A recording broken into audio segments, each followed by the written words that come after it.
Hello and welcome to Where You're Not Entertained. I'm Daniel, I'm Rachel. And I'm James.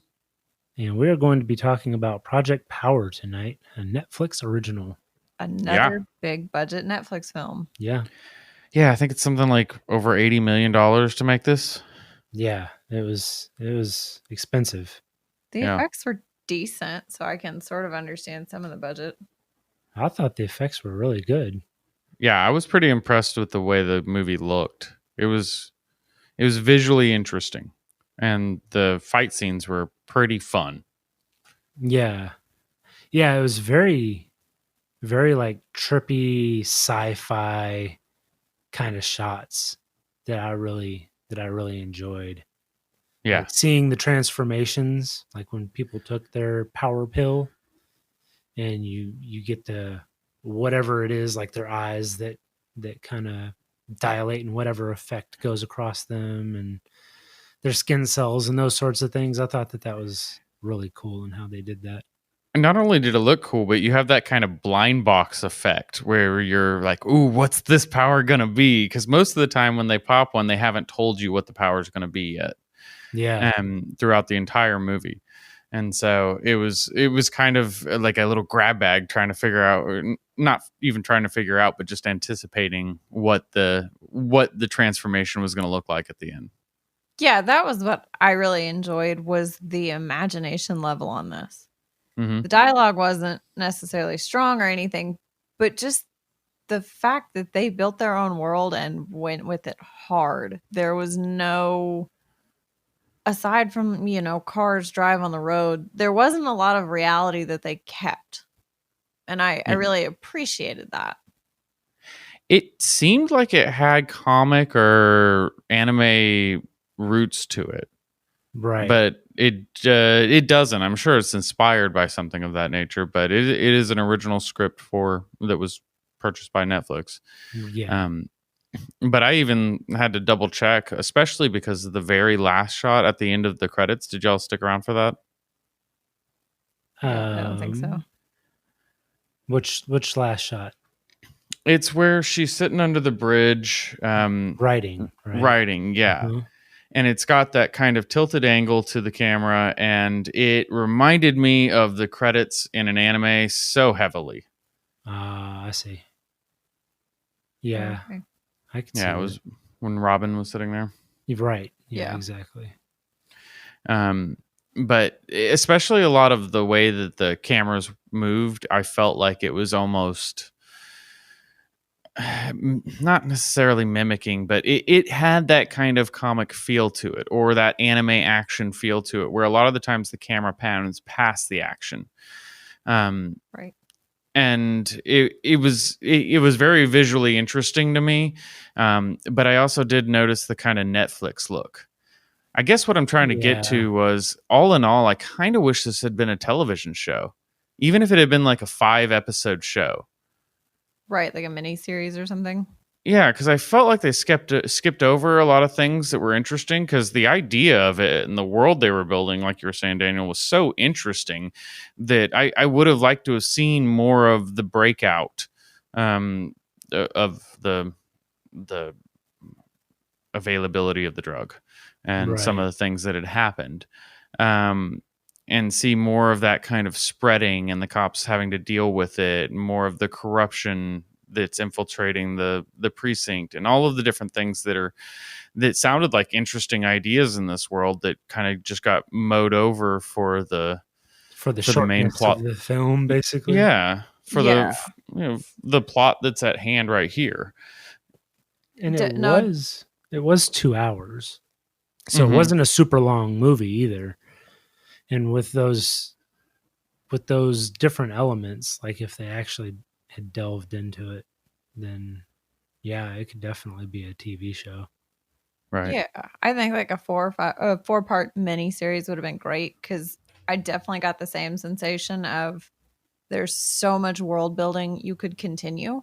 I would love to see more of the cops, the background, because you just see this stand-up guy who's a cop wanting to purchase a pill, and I would like to see the development. Why did he get to this point? And then maybe a little more background on who's corrupting the rest of the cops. Who are Right. these strange men that come in? Maybe some more powers. Yeah.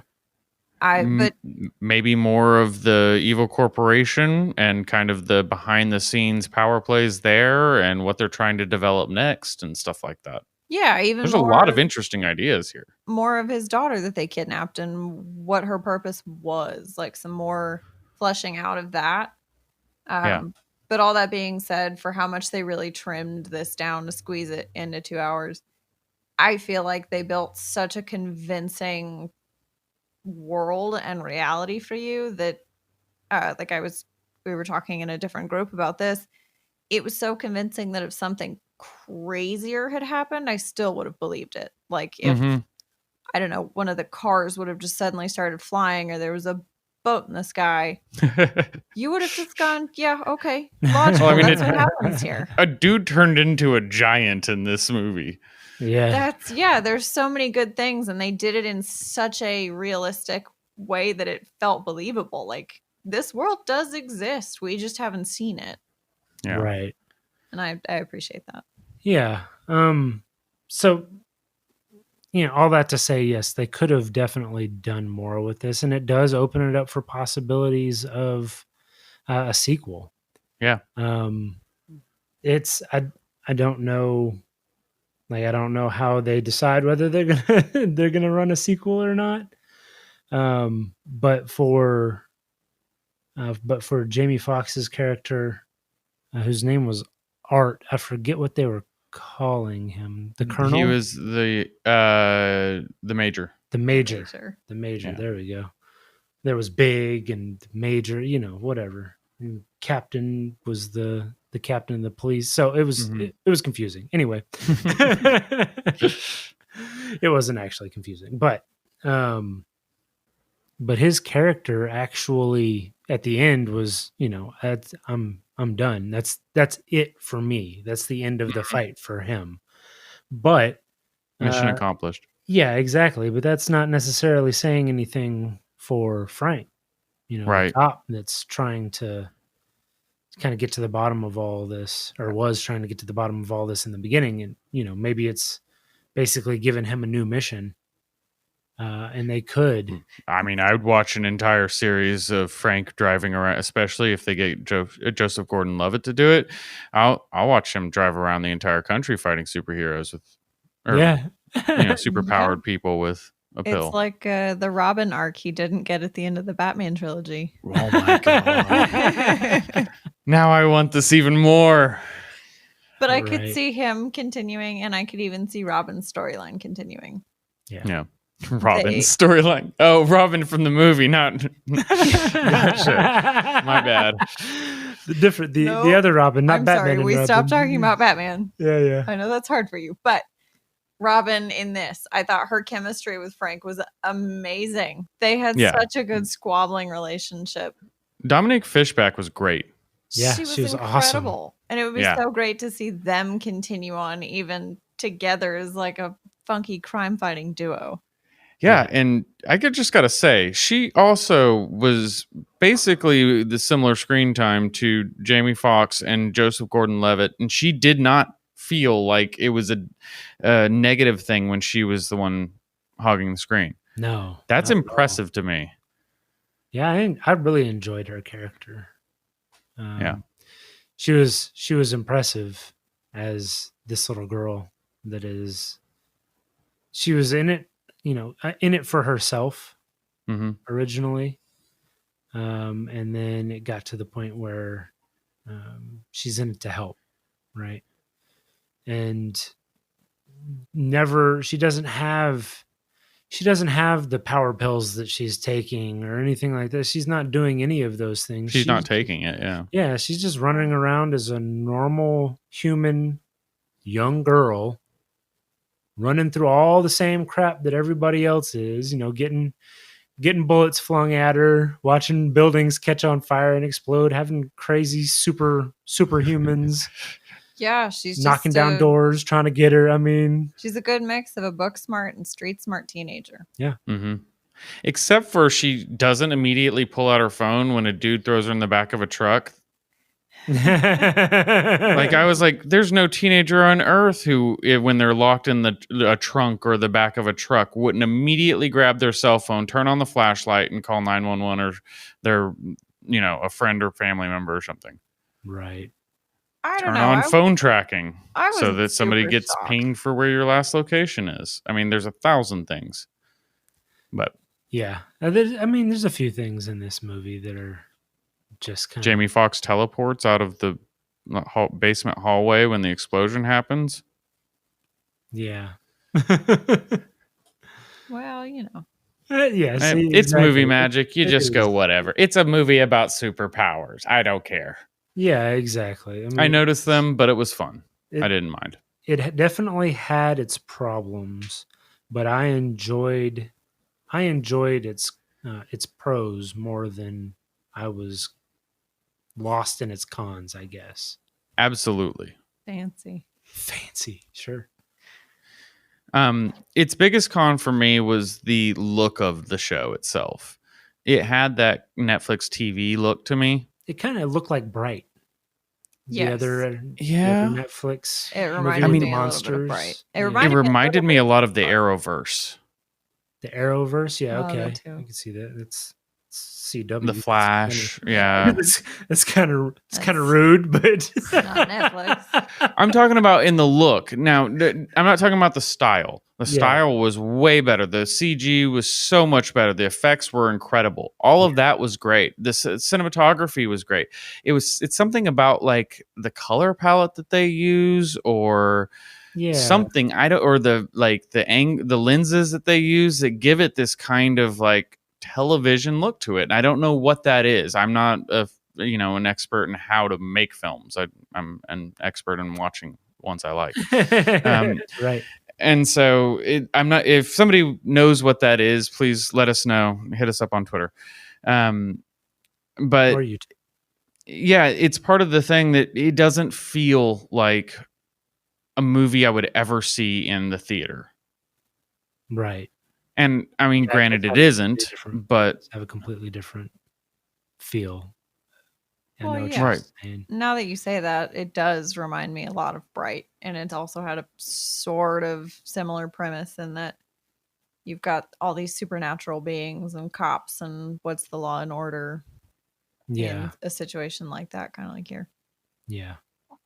Well, and I guess it makes me wonder how much of it was actually shot on green screen. So it's, most of it is CGI for background because, you've got monsters that are smashing through walls and those kinds of things.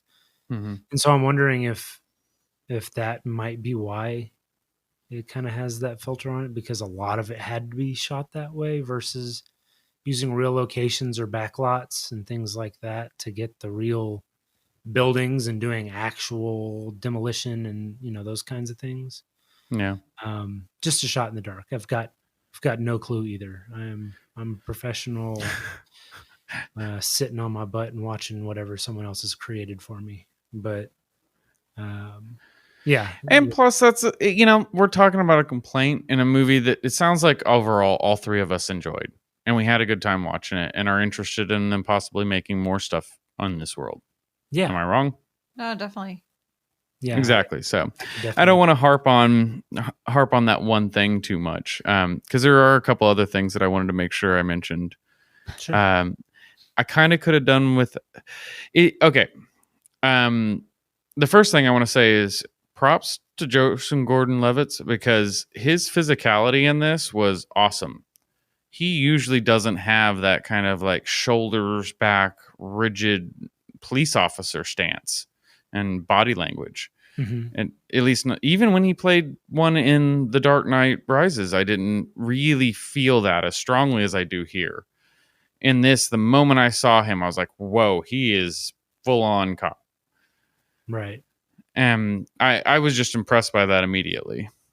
Yeah, I can see that. But was there anything else that you guys wanted to cover? No, I don't think so. No. Okay, then I'm going to jump right into favorite scenes. Okay. Because my favorite scene is actually my favorite and has one of the things that I liked least about this movie. It's weird. Interesting. Okay. It's like the rose with its thorn. Sure.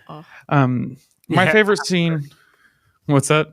just the analogy. Fair enough. Every rose has its. I'm not trying to get us taken down. The sales pitch scene in the private club. Uh-huh.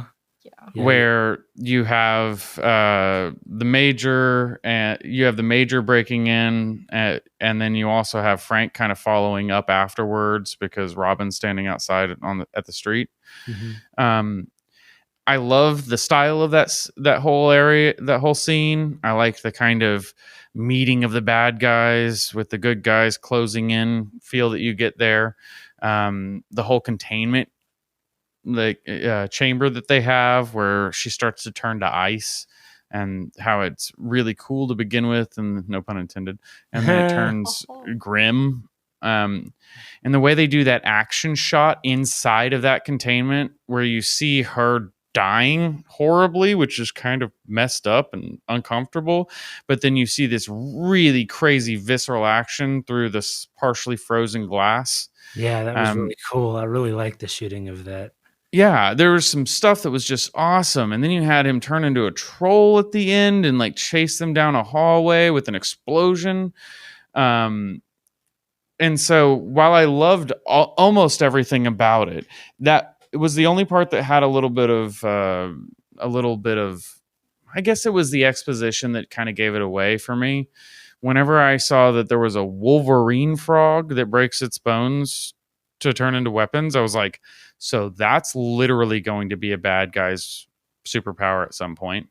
Mm-hmm. Yeah. And when that occurred on the boat at the end, I was like, okay, well, I think that would have been a little cooler if I hadn't been so expressly told that was going to happen earlier. Yeah.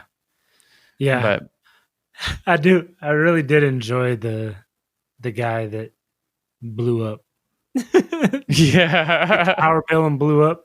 Yeah, that was gory. Well, because they talked about it, right? And he was like, yeah, it can be hit and miss. And then the guy, like, there's your example right there. It had to happen at some point. Somebody in the movie. Yeah, exactly. And shout out to Casey Neistat during that scene as well. I thought that was him. Yeah. I wasn't sure. I didn't pull it up, but his best little cameo. Yeah, it was awesome. I like seeing Casey Neistat. Jerk on motorcycle. Jerk on motorcycle. Yeah, his name is Moto. Yeah, and that also Moto. Yeah. That scene also had one of my favorite little bits when he smashes the bouncer's head into that giant ice sculpture, and then she just pulls a shot of blood. Yeah. Oh, she's like, "What is this?" Awesome. Did somebody switch it out for daiquiris? Exactly. Wait, what kind of a bar is this? Right. Exactly. Yeah. No, it was a good scene. Yeah. That was my favorite scene. That little small thing, the giveaway, which I was like, oh man, now I know that's going to happen. Yeah. Other than that, loved the scene. It was so much fun. Incredible action, exposition, really cool set design and setup, great camera shots. Perfect. Yeah, I did. I really enjoyed that one as well. It was the angles. It was the angles and using the inside of the tank that was freezing over to get the other shots. That was, I really, I was really like, that's a very artistic way to shoot this and still be able to provide the detail without as much gore as you might be seeing from the other side. Yeah, because them crashing into the tank and knocking the ice off the walls still gives you this huge element of action, even though all your sound's muted. Right. Mm-hmm. 100%. Good choice. All right. Well, let's go ahead and jump over to you, Rachel. What was your favorite scene? I think my favorite scene is a not real scene. Oh, okay. One that you made up in your head? No. No. Exactly. Wow. We are taking a different turn this time. No, it's when she's in class. Oh, her imagination. Yes, and her teacher is not being polite, and she just busts out this incredible rap, And it's such a good, like, F you, high school so teacher biting moment. Yeah. And then it's not real. But it was such a good scene. Because you really like, man, you support her and you're so excited for this girl to just demolish this sad, sad man. Yeah, and it does so much to tell the audience too. I mean, it shows you how talented she is, but at the same time, how dejected she is. Some of the stuff she has to deal with on a day-to-day basis, and how she views the world. Like, it really gives a lot of context to the character in a very short amount of time. That's a good choice. Yeah, it did. That's true. That is true. All right. What about you, Daniel? I was about to say, I'm just going to go. If you're not going to ask. Well, James asks. I didn't want to step in. So mine's actually similar to Rachel's, but it is the one that is in the veterinary clinic. Say that correctly. So after she's patched up Jamie Foxx's character, and he's basically getting on to her for throwing talent away, for being a drug dealer, for not finding something that she's good at and pursuing that, as opposed to looking for easy money. Right. So that's telling about him and his character, and then you get the portion where she says she finally bucks up and says, "I want to be a rapper," and he was like, "Yeah, okay, sure, kid, prove it." And she's like, "Well, I don't want to rap in front of people." It's basically, and he was like, "Well, how are you going to be a rapper if you're stage fright?" And so, yeah, fair enough. And then she hits him with the "give me a word," right, and nails it. And I think he gives her 3 or 4 words, which are not, they're not just run of the mill words. He does seismograph. Yeah, exactly. Feline. Yeah, he picks real words, and she blows it out of the water. And at that moment, he's like, "Okay, yeah, you got something. You're not just use that. Don't take the pills." Yeah, exactly. And as soon as he does that, her whole character changes. Yeah. You can just see the confidence that she suddenly has once somebody believes in her. Yeah, exactly. Yeah. Yeah, good one too. Mine. All right. Well, I think those are 3 diverse and very good scenes. So good job, guys. I'm patting myself on the back. You just can't see it. Yeah. Okay. Just making sure. You deserve it, Daniel. Great. I'm glad I've done something worth it today. Well, hopefully you guys think that our presentation on Project Power was worth it today as well. If you did, go online and like and subscribe, and join us next time on Were You Not Entertained?